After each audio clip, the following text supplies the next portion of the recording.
meaning of life is to live it in a way to make a meaningful difference. It's very meaningful for me to help my clients translate their monetary resources into meaningful life experiences. And I've been very successful at that. I have a great team that does that. When you're trying to change the world through kindness, it's the world. I mean, the world is your oyster. I mean, nothing gets any bigger. Nothing gets any more meaningful.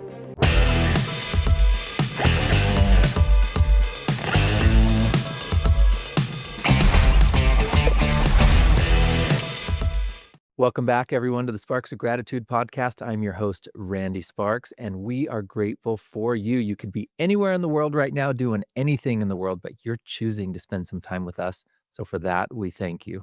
And we have an amazing guest today, Kevin Smith, the founder of Kindness Worldwide. Welcome to the conversation. Oh, hello, Randy. It's great to be with you today. All right, Kevin, we've talked in the past. We've met. Something that I think is really funny is we've met a couple of times, and once we actually had pizza together in Salt Lake City when we were joining to attend the annual Kindness Summit hosted by One Kind Act a Day, which was a really inspiring day. And the night before, we went to dinner, which was great. We were at opposite ends of the table, so we kind of met briefly a little bit, but sometime after that, a friend of mine who I'd had on the podcast, actually two different ones, at different, not connected to each other, both recommended that I meet you. And so I got an email from Brad Aronson, the author of Humankind. And he said, you know what? I think you need to meet Kevin Smith. He'd be great for your podcast. And I'm like, you know what's funny? I actually had dinner with him. It's a small world. I know. So finally we're coming around and we're having this conversation. I'm super grateful for it. So, but before we jump in, maybe we need to have a quick conversation about the love of guitar. So for people who are listening to this, you can't see, but behind Kevin, there are a sea of guitars hanging on the wall. And if you're listening, you can imagine a sea of guitars. It's probably about 4 of them, but they're beautiful guitars in the back. And I'm also a guitar player. And so I'm curious about your love of guitars, what that means to you. And then, of course, we'll get into kindness as well. Well, you bet. Well, you can see a few members of the family, so to speak, behind me. There's a few others that you can't see. But I love playing guitar. Music is actually part of the vision of the nonprofit Kindness Worldwide, which we'll talk about later, because music brings people, communities together, which is all about, kindness in many respects. But I started playing guitar probably 12 years ago. I wish I would have taken up when I was younger, trying to make up for lost time. You never can really do that, but I'm trying. And I just love to tune everything else out. I'm in my element when I'm literally just playing music, playing guitar, and it's just something I wish I had more time to do. This crazy adventure of Kindness Worldwide has consumed a lot of my time, something very meaningful, but it has taken me away from music to some degree, but I'm hoping to get back to it.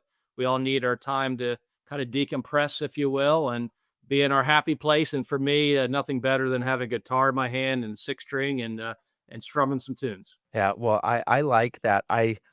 I agree with you. I did start playing guitar when I was young. I mean, I probably played since I was maybe about 15 years old, and I'm, pushing 50 now.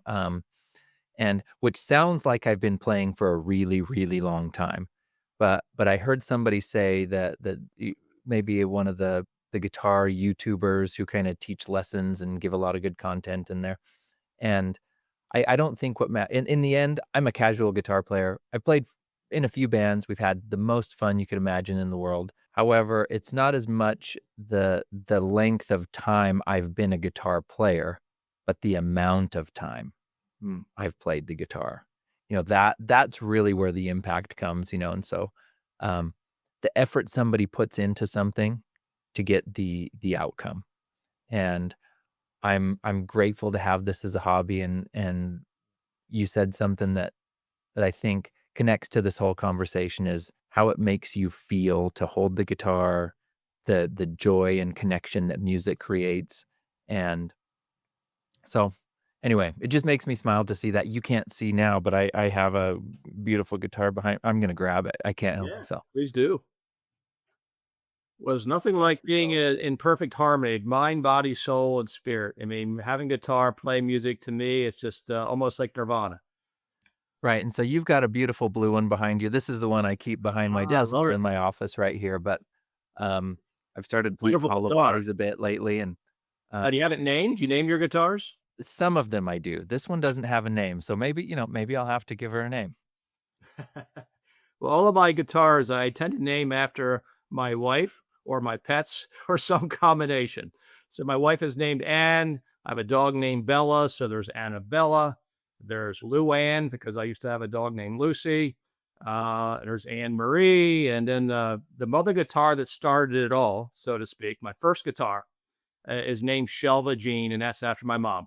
So I always Oh, say it's the mother guitar that started it all. I love it. Um, well, let's kind of jump in to this. So you are the founder of something called Kindness Worldwide. I don't believe we could have a conversation with anybody unless they're, just a horrible human. Right? Which I can't imagine talking to somebody who can't see or just doesn't immediately accept the that kindness is important, right? But somehow kindness worldwide became a thing. And so could you tell me a little bit about the birth of kindness worldwide? And maybe I'll prompt this specifically with a certain day in 2023, maybe a Good Friday. Can you tell me that story? Yeah, absolutely. Well, you're asking me to describe the indescribable, but I will give it my best to give you the Cliff Notes version. Hey there, everyone. Did you know that beyond hosting the Sparks of Gratitude podcast, I am also an estate planning attorney and I love gratitude, and my law firm is proud to sponsor this video. Since 2010, in my law practice, I have designed and delivered customized peace of mind with sophisticated estate planning made easy. So whether you need foundational estate planning, including revocable trusts, wills, powers of attorney, and healthcare directives, which is what most people need, or you might need advanced strategies such as irrevocable trust for asset protection or advanced estate tax planning, I am here to guide you every step of the way. Because at the end of the day, your peace of mind is my peace of mind. You can visit randallsparks.com and I can get started helping you plan for the future today. Now back to our podcast. But I think part of it gets into my why and how I've lived my life. I've always felt that the meaning of life is to live it in a way to make a meaningful difference. And I've applied that value system, so to speak, throughout my life and career. But it took on a whole new meaning on Good Friday morning, 2023 of all days. First and foremost, I never go to the grocery store. My wife never sends me to the grocery store, and there's a good reason for that because I get lost in grocery stores. I can't find anything. But on this particular day of all days, my wife sent me to the grocery store on a routine errand to pick up just two items, nothing complicated. Well, leave it to me to screw it up, Randy. I purchased the two items just fine. I drive straight home, pull my driveway at precisely 9:55 a.m. based upon the Ring doorbell footage on our camera. I walk inside. My honeydew list is completed. I got the rest of my day free. I reached for my back pocket, realized I'd left one important item behind, and that was my wallet. And I'm in my car, literally my fingers on the panic button, which is the ignition button in my car, because I knew I had to have left it behind. And in that precise moment, at 9:57 a.m. precisely, there's a young woman in my driveway holding my wallet, asking if it was mine. She appeared almost out of nowhere like an angel out of heaven. And at the time, I thanked her profusely. I offered her a monetary reward she refused to accept. Had the impulse to ask her name, but she gave me her first name, which is Brooke. And then she drove away. And it all happened so fast. When I walked inside, I just felt there was more I should have done. A thank you didn't seem enough. She literally went the extra mile for me. She drove 2.6 miles exactly from the store to my home to return my wallet immediately without hesitation the moment she found it. And I felt I should have gone the extra mile for her in some way. And so I impulsively emailed the news, all the negativity of the news that weighs on all of us. I thought if the news might cover the story, it might inspire others, as it did me. But more importantly, I felt if the news might cover the story and this young woman would see it, it'd be a way of thanking her in a more meaningful way. And sure enough, one local reporter did pick up on the story. She came to my home the following Monday, did an interview. Story aired that evening, and the next thing I knew, it went viral. It literally was picked up, news outlets all over the country. And yet I didn't even know if this young woman was even aware of the story at all. And I did a Hail Mary Facebook search under the name Brooke. Randy, any guesses how many Brooks there are in the world? Well, I've got one that works for me, one that's my younger sister. I bet there's just gazillions of them. Yeah, there's more than a few. And so I just did a Facebook search under the name Brooke. I mean, and I scroll for probably, it would have been at least 20 to 30 minutes. I'm about to give up. And I swipe one more time and I see a profile picture of a young woman and her dog that caught my eye. And I reached out to her. I said, "Are you by chance the Brooke in this story?" I sent her a link to the news segment. And sure enough, it was her. Hail Mary attempt caught. And she thanked me for thanking her. She was very humble and modest throughout, but she made a comment that really resonated with me. She said, I'm just a blurry face. Because in the news segment, they blurred out her face to protect her identity, for her protection. And I'm like, no, you're more than a blurry face. You did this wonderful act of kindness. You inspired all this positivity throughout the country by the story. But at least I knew she was aware of the segment. But that comment still weighed on me because how many of us often feel like the blurry face, that our life might lack meaning and purpose, that we don't matter, that we often go through life unseen, so to speak. And so that comment was, I think, symbolic of something bigger. And I still felt there was more I should do. And so, as fate and circumstance would have it, a couple of days later, I get an email from Inside Edition. Now, if you're familiar with Inside Edition, it's millions of viewers every evening. It's one of the top-rated syndicated news programs in the country, and they became aware of the story, and they were going to do a story with Brooke and I was excited because she wouldn't be the blurry face anymore. Well, on the day the interview was supposed to be recorded, another storyline emerged. It took priority, went on the back burner. Long story short, the interview never aired. And had that interview occurred, one of the great ironies among many, Randy, is that we wouldn't be having this conversation. Everything that happened afterwards would not have occurred because my work would have been done. Brooke would no longer have been the blurry face. I go back to my former life of comfort and balance and everything being honky dory. But that wasn't what the universe had in mind. So I'm like, well, now what? Now what do I do? And about a week later, at a meeting with York County SPCA Executive Director Stephen Martinez. I'm an animal lover. I used to be on the board of directors. Steve and I would meet from time to time. He'd update me on the organization. And this was on our calendar long before the events of Good Friday morning, 2023. And like so many serendipitous moments and coincidences you would not believe, there have been so many I've lost count in this journey. But Stephen was late for the meeting and he apologized profusely for being late. Now, Randy, any guesses as to why he might have been late for that meeting? Well, now I think I'm primed to think it might have been because he stopped to do something kind. Well, he's a very kind gentleman, and there's a lot of kindness at the York County SBC. I can tell you that. But ironically, he was late because he says, Kevin, I'm so sorry. I forgot my wallet. And that was why he was late. And I shook my head and I said, Stephen, did you hear about my lost wallet story? And amazingly, he hadn't. He's probably one of the few people who hadn't heard about the story at this point. And when I shared the story about this young woman and how I discovered her on Facebook due to the profile picture of her dog, with her dog, he made a comment that really resonated with me. He said, Kevin, I've always felt that pets are like social glue that bond people and communities together. And that comment, something said, struck a chord, and my instincts kicked in again. I felt there might be a deeper connection to this with this young woman. So I scrolled her Facebook feed again when I returned home, and I discovered that she was very passionate about animals like I am. In particular, a big supporter of the York County SPCA. And that was when I had the idea of making a donation to the York County SPCA in her honor.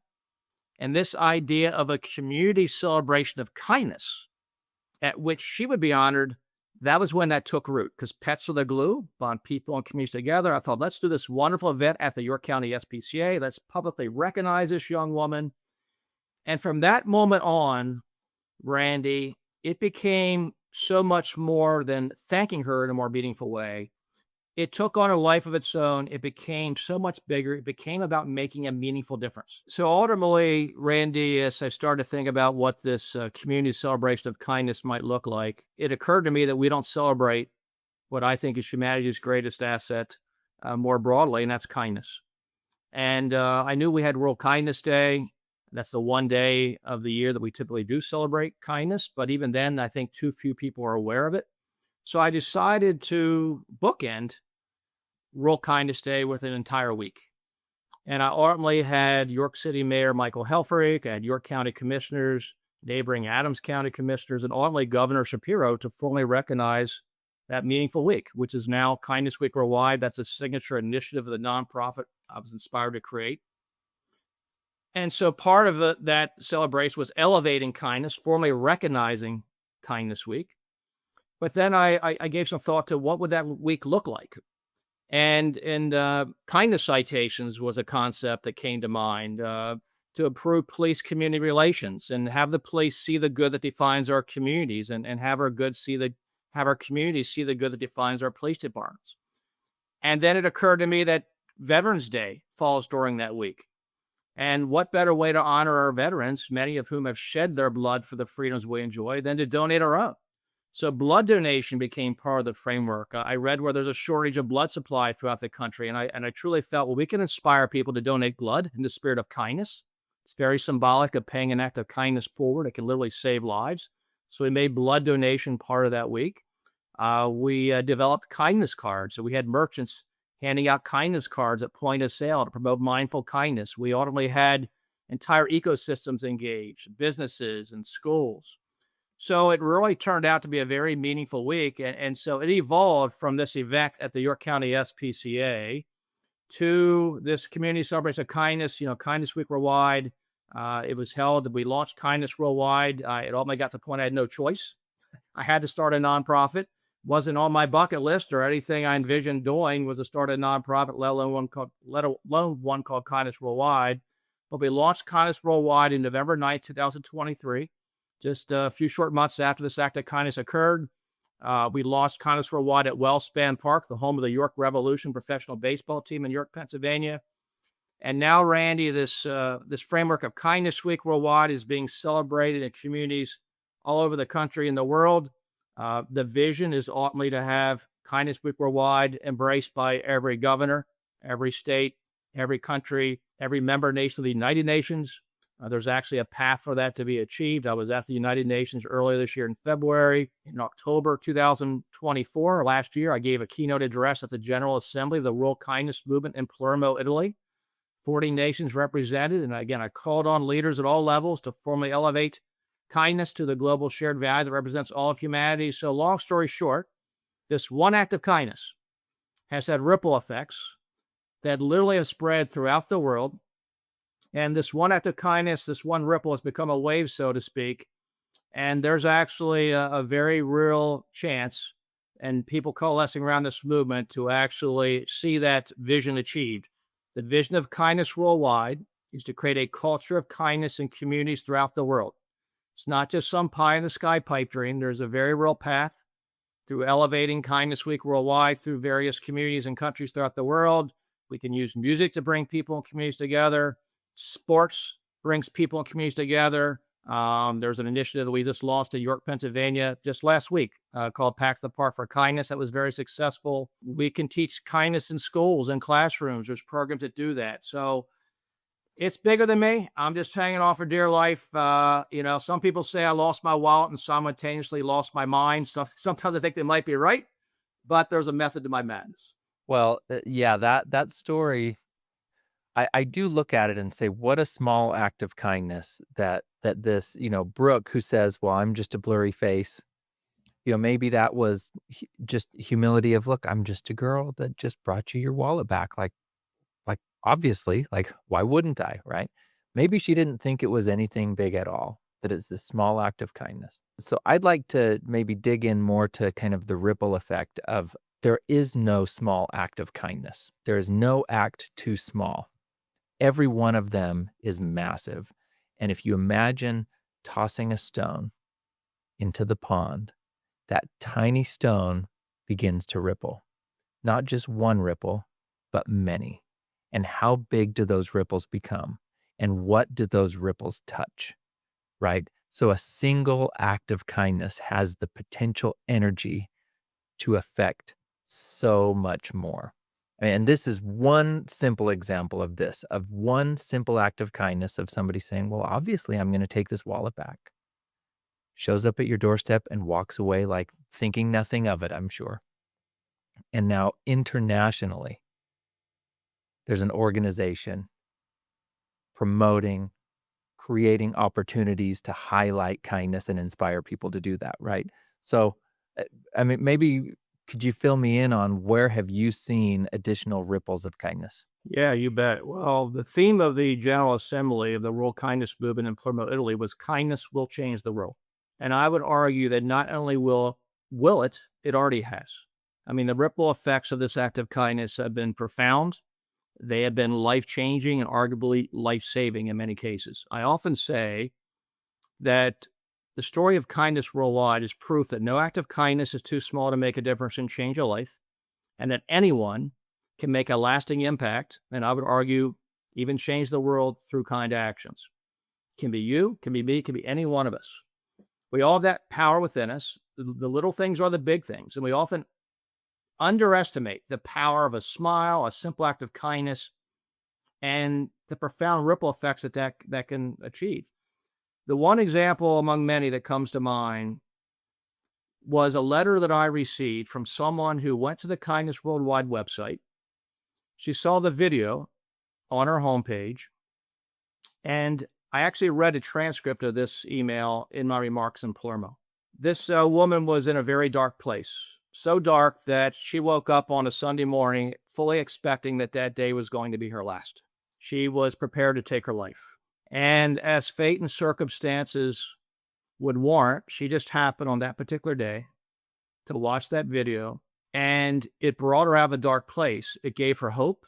It reminded her that she still has a reason to live. It reminded her that there's still meaning and purpose, more she has to give to the world. And despite the darkness that she was in and coming from that morning when she woke up, it just gave her a spark of hope.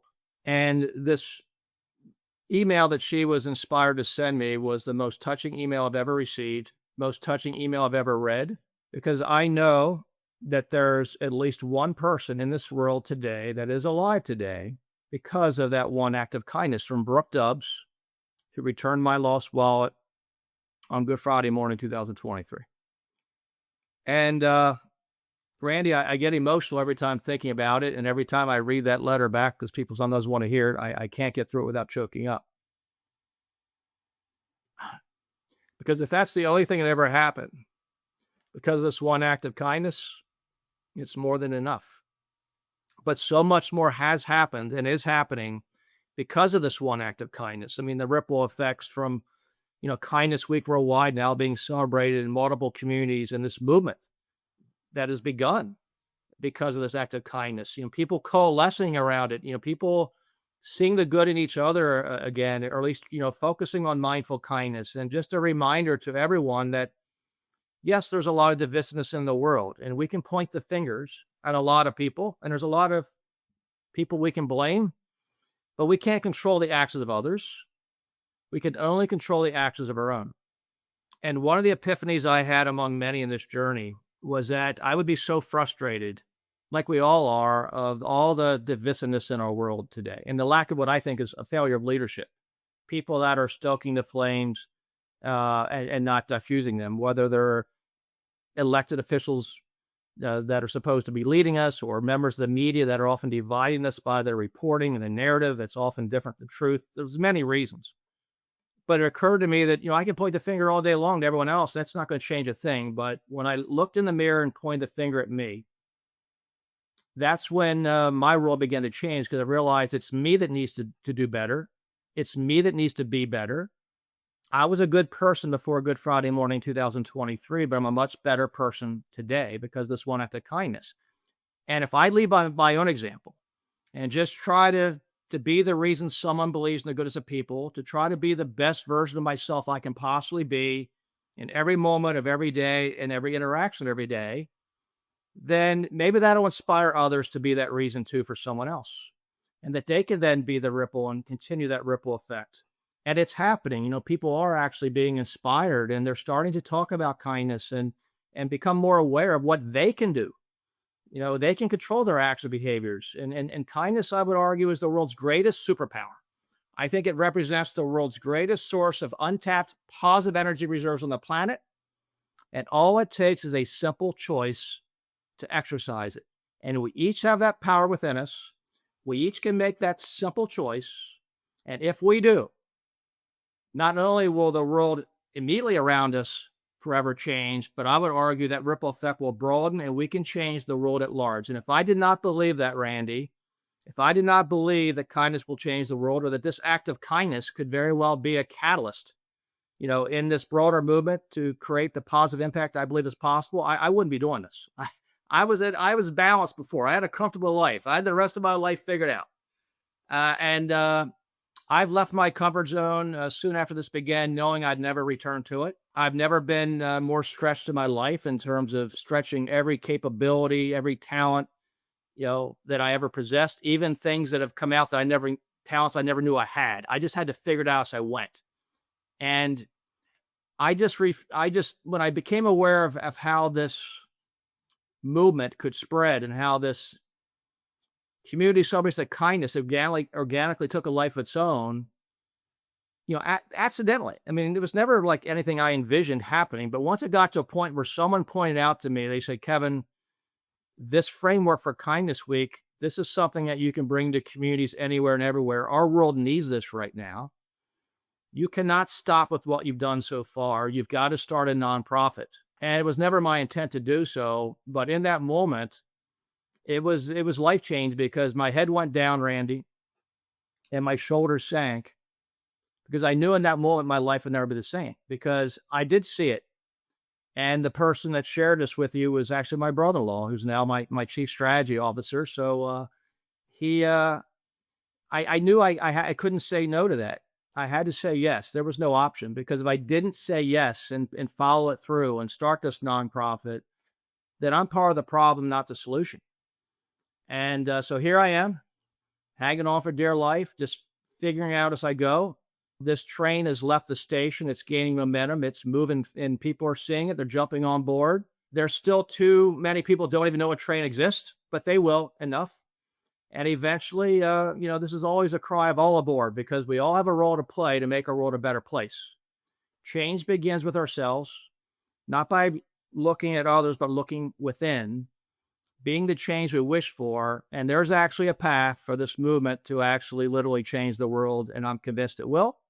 And so if I didn't believe that, Randy, we wouldn't be having this conversation. Well, it's inspiring stuff. Okay, so you said something when your brother-in-law brought that up to you, and your head went down and your shoulders sank, and you said, "My life is never gonna be the same." Okay, so something happened in that moment. I like to think about this, and now you tell me if this resonates and maybe describe what that experience was more like. That's often a challenging moment. It entirely through my life, through people's lives, through human existence, we begin as one thing and we grow into another. Right? It's this constant change. It's this constant growth. It's this constant evolution of I'm I am a new version of what I once was, but I'm not the same.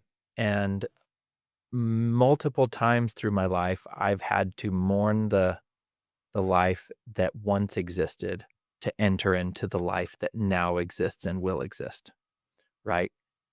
Or or maybe give myself time to mourn what I thought my life was supposed to look like, right? And so when you describe this head down, shoulders down, something very meaningful and deep. It's like maybe someone could be excused for saying, "Well, Kevin, like, how could you feel like that when it's a mission of kindness? How could you drop your shoulders and your head when you're talking about kindness?" Right? And I don't think that's what the droopy shoulders are about. It's about acceptance of becoming, stepping into a new life, right? That looks different than what you imagined. And so what was that really like for you, stepping into that? And how much of that are you still walking through right now? Oh, I'm still walking through it, I assure you, but I'm getting comfortable being uncomfortable. Mm, I guess, boy, how would I describe it? I think part of it gets into before this act of kindness occurred. Again, I've always been the person I am today. In other words, I've always been a good person. I've always tried to practice kindness. And I shared earlier that my value system, I've always felt the meaning of life is to live it in a way to make a meaningful difference. And I do that by day. I'm a wealth advisor by day. It's very meaningful for me to help my clients translate their monetary resources into meaningful life experiences. And I've been very successful at that. I have a great team that does that. But you can only work with so many clients, right? There's a cap on really who you can serve.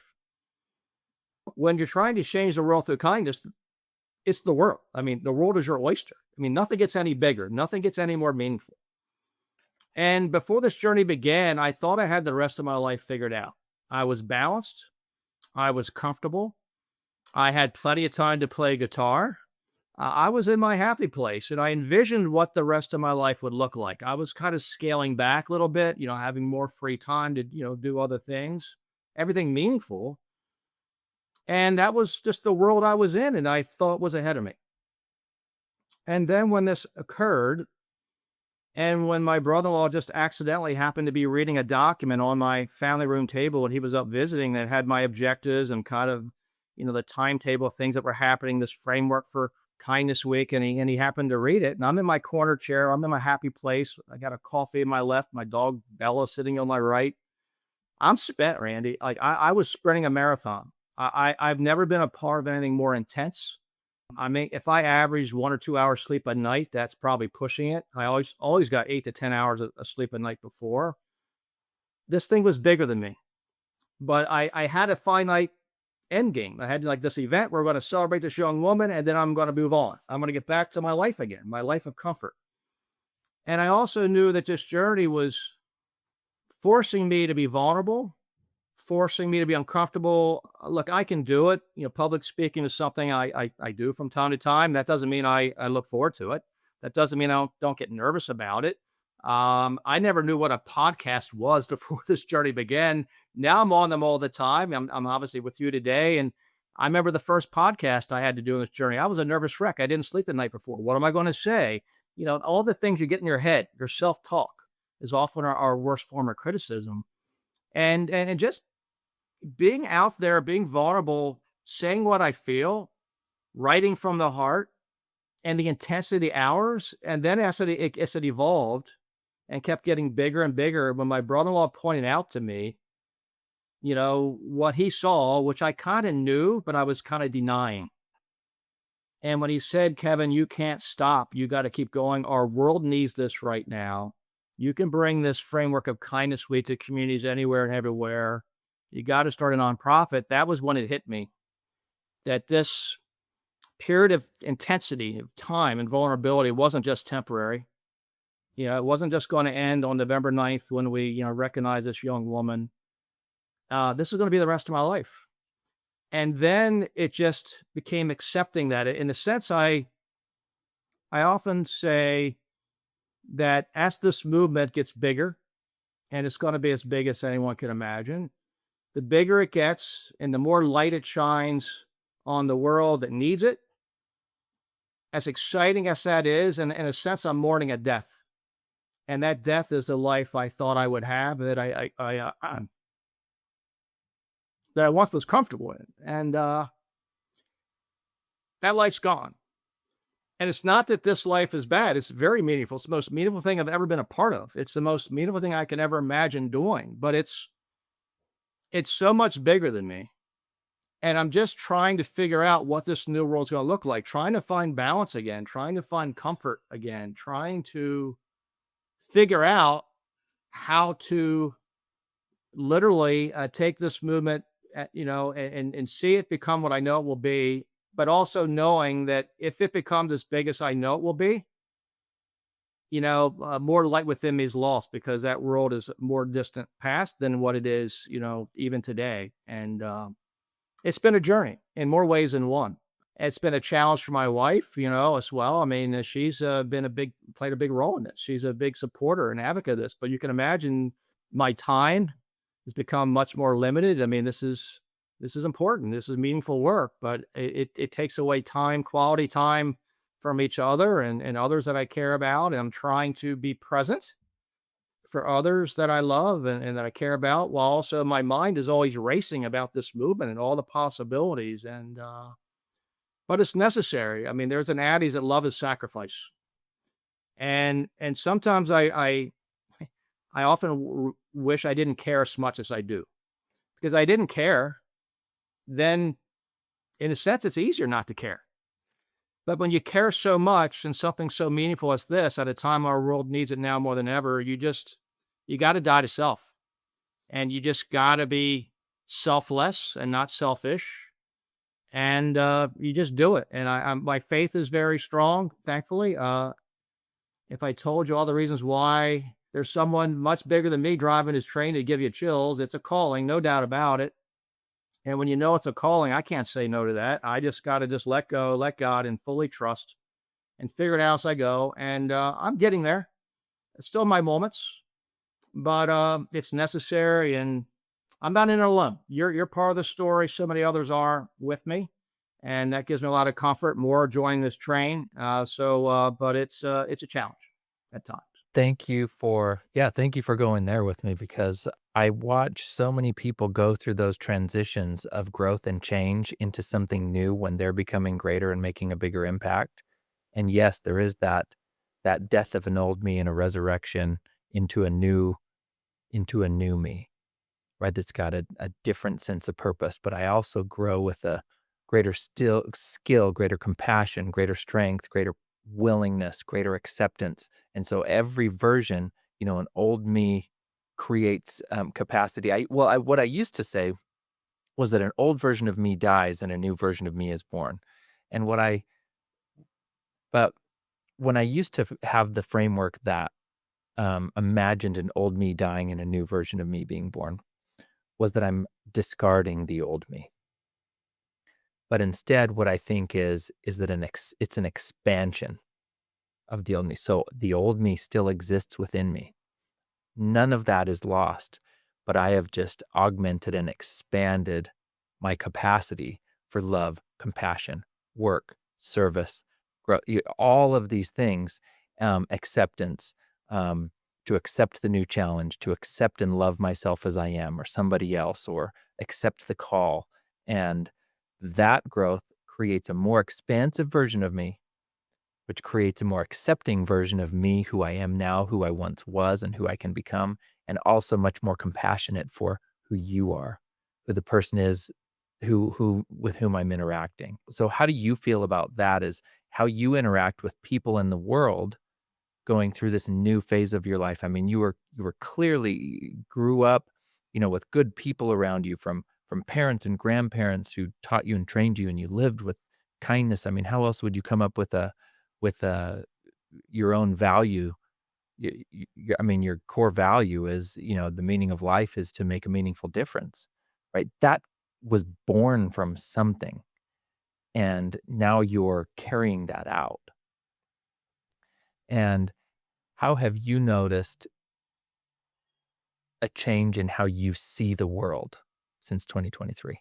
Well, there's a lot to unpack there, and I appreciate you asking a question. I appreciate you sharing that as well, and just so much resonates. As far as another aspect of how this has changed my paradigm of the world is I used to get caught up in all the negativity of the news, and there's so much narrative that's often a disconnect from truth. And if we're not careful, we can get caught up in that narrative as to how bad things are. And there's a lot of bad things that happen in the world, can't deny that, but the norm is kindness and the good. The bad's the exception. But without me even realizing it, I was being conditioned to see the world through a lens that was glass half empty instead of half full.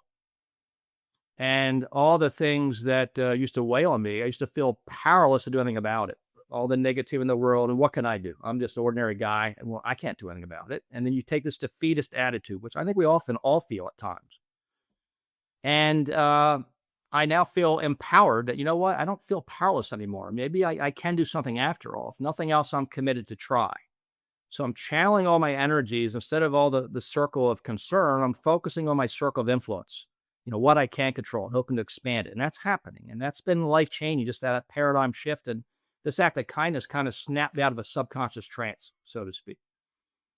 What I've also learned is that, look, we alluded to this earlier, is that there often are no harsher critics than ourselves and our self-talk. And fear is a powerful liar. And if you get caught into that fear, it limits the capacity of human potential. And I am convinced, because I lived it, with a foundation of heart, guided by passion and purpose, there is no dream too big nor any star beyond reach. Because I am convinced that there's nothing impossible when you believe in the I'm possible. When you're guided by heart, passion, and purpose, and you start to test your limits and you actually start to exceed them and realize, you know what, I can do this. I can do these interviews. I can be on radio programs. I can be on podcasts and not make a fool of myself. I mean, I may do that anyway, but who cares, right? I mean, you got to laugh at yourself and don't take yourself too seriously. And once you get out of your comfort zone and you're willing to be vulnerable and test your limits, then instead of being controlled by fear, you become fearless.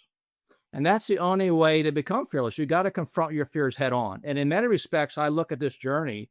Most of us run away from our fears and try to avoid them. And Randy, I often describe in this way, is like, I have stared every fear, every worst fear you can imagine that I have. I'm doing a dead sprint right at them. And I have been, like, every day for the better part of 2 years now. And it scares the, you know what out of me. But you know what? I'm still here, and I'm getting comfortable being uncomfortable, gaining a little bit more confidence that, you know what? I can do this, and I'm going to do this. And there's nothing going to hold me back. And there's nothing, no self-talk's going to say, no, you can't. Because there's an adage that says, whether you say you can, you can't, you're right. And I'm a can-do person. I'm not a cannot person. Another thing that you touched on that comes to mind is that, I'm very blessed. My mom was my why. My late mother, she passed away almost 15 years ago. And everything I am or ever could be is because of her.